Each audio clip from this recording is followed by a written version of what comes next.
राहुल गांधी के वोट चोरी के आरोपों के बाद हरियाणा कांग्रेस सड़कों पर उतर आई है। भिवानी में कांग्रेस कार्यकर्ताओं ने पहले कैंडल मार्च निकाला और फिर भाजपा और चुनाव आयोग का पुतला फूंका। कांग्रेस जिला शहरी अध्यक्ष प्रदीप गुलिया ने कहा कि भाजपा वोट चोरी कर सरकार बनाने की कोशिश कर रही है। वहीं कांग्रेस नेता कमल प्रधान ने कहा कि अगर जांच नहीं हुई तो हालात बांग्लादेश जैसे हो सकती हैं। कांग्रेस नेताओं ने चुनाव आयोग पर सवाल उठाते हुए कहा कि स्वतंत्र एजेंसियां भाजपा के इशारे पर काम कर रही है। उधर भाजपा इन आरोपों को बेबुनियाद बता रही है। किसका पुतला फूंका, किस प्रकार रोष जता रहा है? आज कांग्रेस पार्टी की जिला इकाई भिवानी, ग्रामीण और शहरी दोनों जिला इकाइयों ने मिलकर, सभी हमारे कांग्रेस के साथियों ने यहाँ मिलकर चुनाव आयोग और भारतीय जनता पार्टी का पुतला फूंकने का काम किया है। कल हमने एक बहुत विशाल कैंडल मार्च भिवानी शहर में निकाला था। आज सभी साथियों ने मिलकर आज यहाँ चुनाव आयोग का और भारतीय जनता पार्टी का जो सांकेतिक रूप से ये पुतला फूंकने का काम करे है कि ये मैसेज इस भारतीय जनता पार्टी को और चुनाव आयोग को जाए कि जो वो चोरी करके इस देश में और प्रदेश में सरकार बनाने का काम वो कर रहे हैं, वो इससे बाज आए।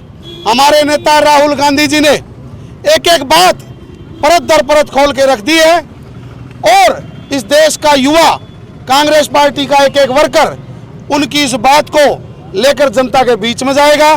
तो आज हम सभी साथियों ने, हमारे सभी सीनियर नेता यहाँ इकट्ठे हैं, सब ने मिलके आज ये पुतला फूंका है।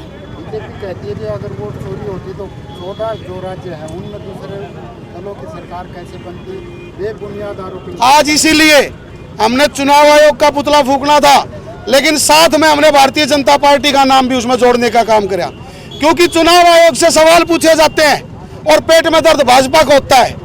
भाजपा के नेता बड़े बड़े बयान देते हैं कि ये होता वो होता।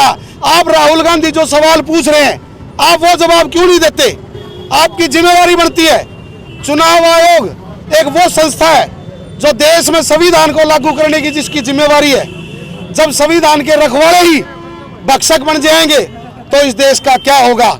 तो मैं आप लोगों के माध्यम से सरकार को चेताना चाहता हूं कि जो हमारे नेता राहुल गांधी जी ने, कांग्रेस पार्टी में हमारे प्रदेश अध्यक्ष राव नरेंद्र जी ने, सीएलपी हमारे चौधरी भूपेंद्र सिंह हुड्डा जी ने कल प्रेस कॉन्फ्रेंस करके भी हरियाणा चुनाव आयोग से भी सवाल पूछने का काम करा है, तो चुनाव आयोग ये जवाब दे। चुनाव आयोग अपनी जिम्मेदारी से बच नहीं सकता।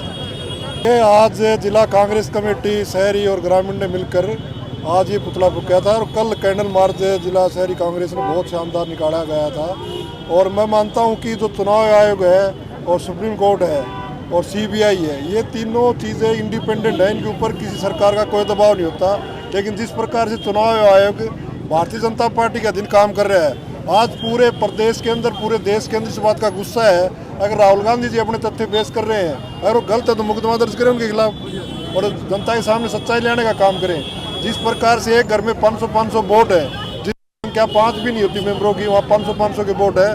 तो आज पूरे देश के अंदर इस बात का आक्रोश है कि जो 3 संस्थाएं उनको भी भारतीय जनता पार्टी ने अपनी गोद में रख रखा है। इसके खिलाफ आज हम सब ने मिलकर पुतला फूंका है और सरकार को चेता भी रहे हैं कि या तो बाज आए या इसके खिलाफ इंक्वायरी करी जाए सुप्रीम कोर्ट से, नहीं तो जन आदमी सड़कों पे आएगा। जिस प्रकार नेपाल और श्रीलंका, बांग्लादेश और भूटान के अंदर हुआ है, वो हाल हिंदुस्तान में हो सकता है। सरकार नहीं चेतती है क्योंकि आक्रोश बहुत ही ज़्यादा है। ऐसे हालात है तो जनता क्यों नहीं होती? कोई भी व्यक्ति नहीं कहता कि फर्जी वोट है या मेरे मकान पे ज़्यादा वोट बना है। देखिए, जब वोटिंग होती है तो इस बात का पता नहीं लगता। लाखों की संख्या में वोट पड़ते हैं कॉन्स्टिट्यूंसी के अंदर, और लोकसभा के अंदर तो बहुत ज़्यादा 10 से 15 लाख के वोटों की संख्या होती है, उसमें आइडेंटिफाई नहीं होता। ये काम चुनाव आयोग का है कि कोई फर्जी अगर अपना वोट बनाता है तो चुनाव आयोग अपने वेबसाइट पर चेक करवा सकता है। हमने उसके आपत्ति लगाई थी कांग्रेस पार्टी, लेकिन उस टाइम आपत्ति सुनाई नहीं जाती। जो चुनाव आयोग है उस तरीके से चलता है। हमने उस टाइम भी, चुनाव के दौरान में भी हमने आपत्तियाँ लगाई थी और वहाँ जो आरोप थे उनको लिख के भी दिया था कि फर्जी वोट बने हुए हैं, लेकिन उनकी सुनवाई नहीं हुई। उसका नतीजा यही है कि हरियाणा प्रदेश में कांग्रेस सरकार बननी थी, लेकिन इन चालबाजी करके कुछ सीटें कांग्रेस के खाते में डलवाने का काम किया और बाकी जो उनका बहुमत उसी हिसाब से इन्होंने चुनाव रिजल्ट कराने का। मुख्यमंत्री ने स्वयं कहा कि हमने सारे प्रबंध करा। किसका क्या मतलब होता है? मुख्यमंत्री जो कार्यवाहक मुख्यमंत्री नायब सैनी जी चुनाव से पहले ये कहा कि सारी व्यवस्था हमने कर रखी है। इसका मतलब व्यवस्था उनको इस प्रकार की हुई थी, जो बड़ा चिंताजनक की बात है, बड़े दुर्भाग्यपूर्ण की बात है। और आने वाले टाइम में अगर ऐसे ही ये तीनों संस्था सरकार के अधीन होती रही तो इस देश के ऊपर प्रजातंत्र का सवालिया निशान लग जाएगा।